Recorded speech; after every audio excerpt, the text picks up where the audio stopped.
Hey folks, sorry I'm late. I'm late, unprepared, and out of breath, but we're gonna make this happen. So happy Friday. Happy Friday. This is, I don't know, I didn't even do my notes. I didn't even do my notes. Let's see, yesterday was the fourth episode of season 3. So this is the fifth episode of season 3 of the Be Your Own Hero show. HERO is an acronym. It means helping everyone reaps optimism. I gotta take a breath.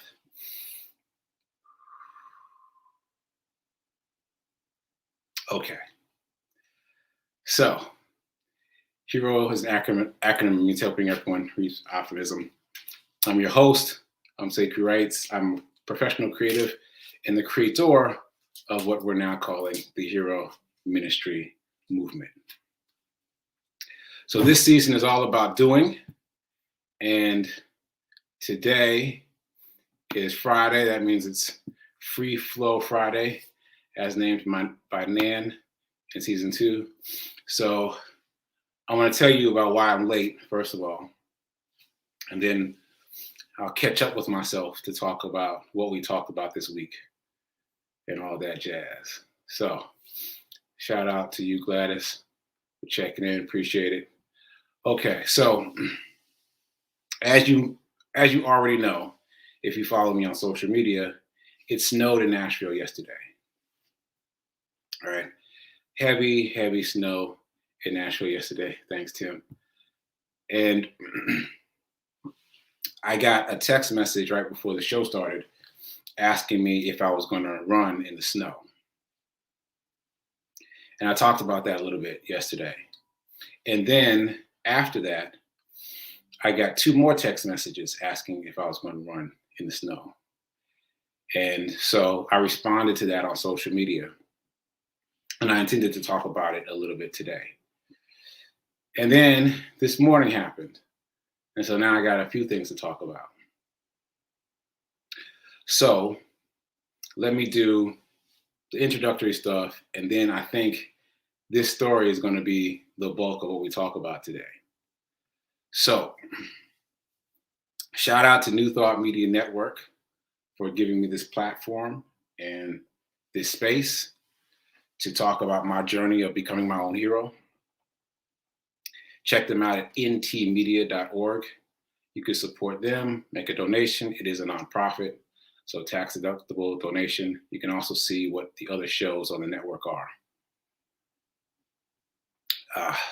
So quick disclaimers, I'm not a personal trainer or a financial advisor, so do your own research, your own due diligence, and check me out here Monday through Friday, 9:45 a.m. Eastern Time for the Be Your Own Hero show. Okay, now that we've said all that, circling back to the story in progress. So yesterday morning, I went running before it started snowing. It started snowing while I was running, so I kept running through the snow. I posted about that, and as I said just a few minutes ago, 3 different people texted me to ask me if I was going to run in the snow. And I think there was an expectation that I wouldn't, that would be the day that I took off. Because the people seemed surprised that I ran in the snow. And let me respond to that first. I think there's a good quote that I've seen around the house my whole life. It's, we do not see things as they are. We see things as we are. We do not see things as they are. We see things as we are. That quote has been credited to many different people. And I found that experience to be true in terms of running. When people see me and they see my journey of running, they often superimpose their life experience on my running story. So for example, relatively early on, a friend of mine said, "You're skinny already. Why are you still running?" So from her worldview, my running was about losing weight, getting slim. But that's not my worldview. And that other people make similar comments about losing weight, about getting in shape, about being fit. And again, they're all superimposing their worldview onto my efforts. And there's nothing wrong with that. That's just what people do. We do not see things as they are. We see things as we are. And so I think it's important for me to say out loud that the reason people are confused by my ability and willingness and determination to run despite weather conditions is because I'm not running for health. I'm not running to lose weight. I'm running to change my life condition. My why is much bigger than health, although that's a nice ancillary benefit. My why is bigger than losing weight, although that's a nice ancillary benefit. My why is about changing my life. And so the metaphor of running despite whatever else is going on out there holds true because life is challenging. There will always be challenges in life. And if I stop because whatever it is I've run up against is challenging, then I don't get to change my life condition. Like, pain and hardship and suffering, pain and hardship are inevitable, but suffering is optional. That's something that's been resonating with me a lot. And, and I'm going to interpret that in this way. So, in the pursuit of any of our goals, we're going to run into challenges, we're going to run into hardships, we're going to run into pain. But we can choose not to suffer. We can choose not to dwell in that pain, not to get stopped by it. And that is what I am practicing every day by running every day, despite whatever, despite my personal aches and pains, despite my unwillingness, my desire to lay in the bed, despite whatever else, despite the snow, despite the rain, despite the bad weather, despite the 19-degree weather, despite it all, I am practicing, I'm exercising the muscle of so what? I'm exercising the muscle of being unstoppable. I'm exercising the muscle of pushing past anyway, because I need that muscle in order to change my life condition. I need that muscle to be able to push past the various hardships associated with changing my life. Like, for me, in that way, it's not optional. It's not optional to not run, because that's the simplest way I found to exercise the muscle of building a new me.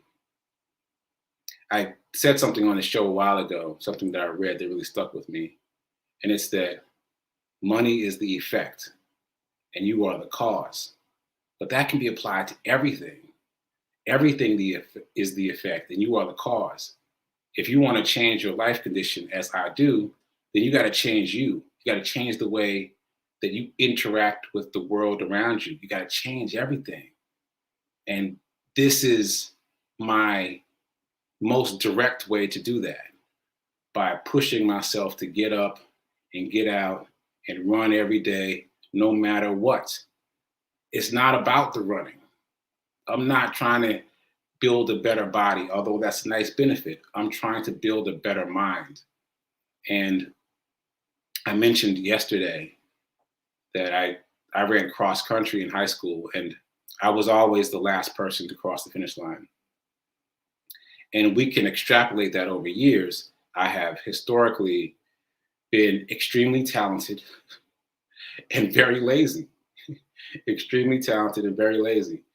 And I have quit things often. And so this is a real shift for me. This is a real attempt to better my life condition by changing the way I interact with the world around me, changing the way I think about hardship, the way I think about difficulty, the way I think about how to move forward. And so it seems to me people don't really get that when they see that I'm running. That's when they see that I'm running in the snow. Like if I'm going to be stopped by the snow, then that means that there's something else that will happen in life as I try to change my life that will stop me too.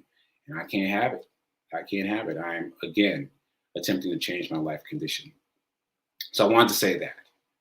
And then I wanted to talk about this morning. So this morning, obviously, there's still snow on the ground. It's not still snowing, but there's snow on the ground, there's ice everywhere. And again, I didn't even think about not running. Thankfully, I have run in snow before because I have been on this journey of exercising the muscle, building the muscle of so what, let's go anyway.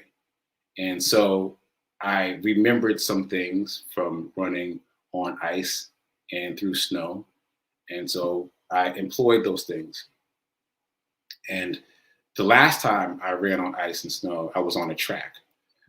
This time was different because, as you know, I've started running directly from the house.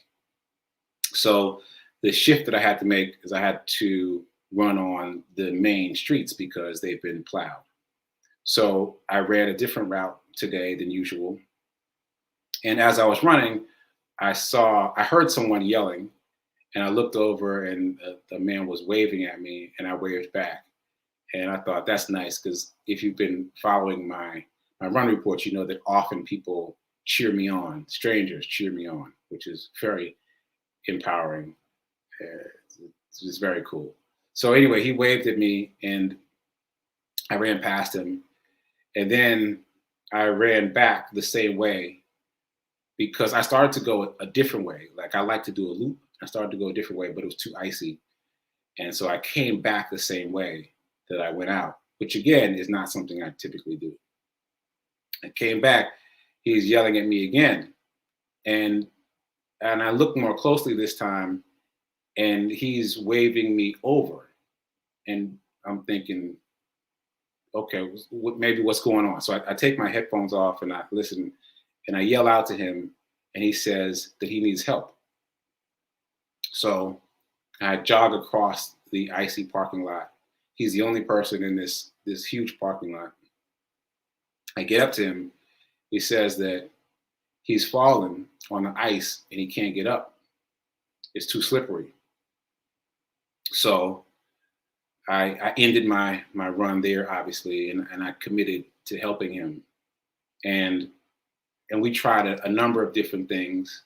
I tried to pull him up immediately, and that didn't work. And we shifted around, that didn't work. And he was an elderly gentleman and a little overweight.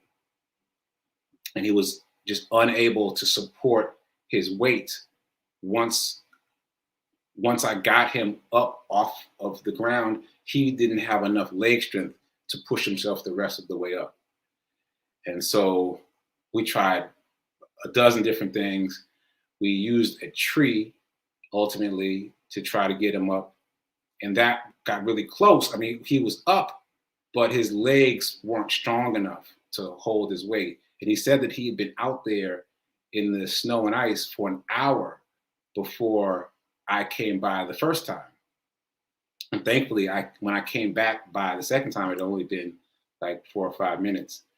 But he said he'd been out there, in the cold that long, unable to get help and unable to get up. And so whatever strength he had in his legs before that was gone. And he was trying to fulcrum himself up with this cane. And it was just difficult for both of us because it's so slippery. So ultimately, I left him leaned against a tree and I ran to the senior center where he stays. He was in the parking lot of the senior center, but he was far out. He walked a ways out. So I ran up to the senior center. Senior center is closed. There was a phone booth kind of thing on the front porch. I called the number that was there, and the woman that answered the phone said that she was at the building next door and she could see me, but just gave so many excuses for why she couldn't help. It was really infuriating because like I'm explaining what this situation is, and all she's giving me is reasons why she can't help, and that I just needed to call 911. And so I did a number of different things. I tried to, I banged on the door, but no one answered. There was no one at the front desk, and I tried a number of things. I ultimately did call 911, but I asked them to connect me with 311. Sometimes I do that for expediency. If you call 311, sometimes you just end up in a loop that takes a long time. So 911 always answers. I got them to get me over to 311, had 311 dispatch a fire truck to help us. So by the time I got off the phone, a truck had pulled into the parking lot, and the person in the truck was helping. Turns out the person in the truck works at the senior center. So he was just reporting for work and saw one of his people out there in the parking lot. And so the two of us were able to get Charles, what was his name? We were able to get Charles off the ground and onto we were able to get him off the ground, but he couldn't support his weight. We got him against the truck, but he couldn't support his weight. So I ran back to the senior center and grabbed a chair and then put the chair on my head and ran back out to the parking lot, and we got him into the chair. So once we did that, I mean, we were pretty settled. Like he's off the ice. He's not as cold. He's trying to catch his breath. And the fire truck showed up then, and 3 or 4 men from the fire truck. There were 4 men total, but one driver stayed in the truck. And the 3 of them got out, and we were able to get Charles out of the chair, onto the lift gate of the truck. And then Horace was his name, is the man who works at the center. Horace drove us, because I stayed on the back of the lift gate with Charles just to make sure he didn't fall off or fall over. He drove us back to the center, and then the fire truck followed along. And then ultimately we got him off the lift gate of the truck into a wheelchair and into his apartment. And so that was a long saga. And a couple things came up for me in real time, and I'm sure some other things will come up to me as I go. But one of the first things that occurred to me is, you never know what's going to happen. You don't know what you're preparing yourself for. Like, my ability to run on snow and ice became clutch today. Like I was able to be helpful just as a passerby in a significant way, because I've had practice doing that. And never would I have thought that my practice running on snow and ice would come to be useful in this way, but I'm glad that it was. Also, something that occurred to me is that everything is about mindset, right? The woman who works at the next door facility was full of reasons why she couldn't help, but and in the process of that was unhelpful at all. And the facility where she worked is a facility that is supposed to work with seniors too. So that was challenging for me, but it's about mindset. It's about having a mindset to keep searching for solutions and not be distracted by other people's negativity. It's the mindset of noticing other people being stuck in excuses and shifting gears. So there was a lot for me there. And I don't know. I'm just coming in from it, right? Like I was still in the parking lot when it was time to start the show. And then I ran back here to start the show. And I'm still in the moment. And as I say, I think there'll be more things for me to talk about as I continue to unpack it. I'm grateful that I was able to be there. I'm grateful that I was able to help. Charles said that someone else had run by earlier and he was unable to get his attention. So I'm grateful that all the things happened the way they happened, and we were able to get him squared away. And also, we always have to be preparing ourselves. Like that's kind of what's coming through for me. Like we don't know what's coming up, but we got to do the most that we can right now in this moment. Like, because we don't know. Because we don't know. We don't know what we're being prepared for. So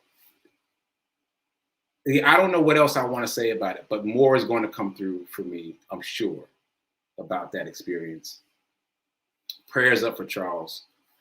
Prayers up for Horace and the firemen that helped us, and for everyone involved in the situation. I hope he is well. He seems to be. Last I saw him, he was on his couch and he was thanking me for stopping my run to come help him.